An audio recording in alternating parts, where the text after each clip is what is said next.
तुम अच्छी तरह से जानती हो लक्ष्मी, कार्तिक को हम सच नहीं बता सकते। और तुम्हें मंदिर जाने की परमिशन सिर्फ इसलिए दी थी क्योंकि तुमने मुझसे प्रॉमिस किया था कि तुम इस लुक में कार्तिक के सामने कभी नहीं आओगी।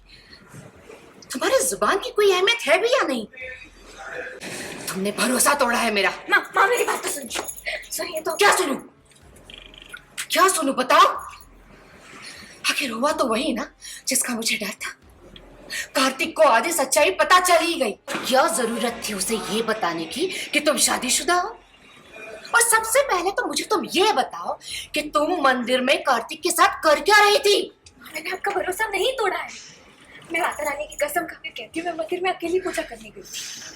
कार्तिक जी मुझे बाहर दिखे इत्तेफाक से, उससे मैं खुद हैरान हूँ। मुझे उन्होंने देखा और मुझसे सवाल करने लगे। कसम दे दी अपनी, इसलिए मैं झूठ नहीं बोली। कह दिया मैंने कि मैं शादीशुदा हूँ। फिर तो और माँ ये तक पूछ रहे थे कि मेरे पति कौन है। फिर मैंने वो बात उन्हें नहीं बताई। मैंने आपका भरोसा नहीं तोड़ा है माँ। कब तक हम मुझसे ये छुपाते रहेंगे कि वो मेरे पति है और हम दोनों की शादी हो चुकी है? तुम्हें अंदाजा भी नहीं है लक्ष्मी, जिस चिंगारी को तुम हवा दे रही हो ना, वो जंगल की आग बनकर फैलती जाएगी। और तुम ये मत समझना कि ये सब कुछ यहीं पर खत्म हो गया। कार्तिक अब तुम्हारे पति से मिलने की जिद कभी नहीं छोड़ेगा। मैं क्या करूंगी अब? क्या करूंगी मैं? कोई सॉल्यूशन है तुम्हारे पास? है कोई रास्ता? बोलो बोलो।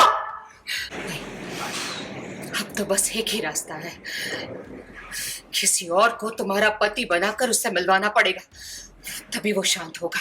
नहीं माँ, कार्तिक जी मेरे पति हैं। मैं किसी और की पत्नी बनने का नाटक नहीं करूंगी। तो क्या करोगी फिर? क्या करोगी? तुमने मेरे लिए और अपने आप के लिए कोई और रास्ता छोड़ा है?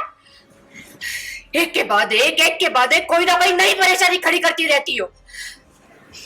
इसीलिए इस परेशानी का हल भी अब तुम ही ढूंढोगी। ठीक है, तो फिर उससे कह दीजिए कि वो दिल्ली में नहीं है। बोल दीजिए कि दुबई में रहती है। और तुम्हें लगता है कि कार्तिक इन हवाई बातों पर बिलीव करेगा? कार्तिक जब तक सामने से तुम्हारे पति को देख नहीं लेता, उससे मिल नहीं लेता ना, वो किसी चीज पे बिलीव नहीं करेगा लक्ष्मी, और परेशान होगा। नहीं, अब कार्तिक के दिमाग में मैं और सवाल नहीं आने दे सकती। I'll have to do something. किसी ना किसी को तो तुम्हारा पति बनाकर उसे मिलवाना ही होगा।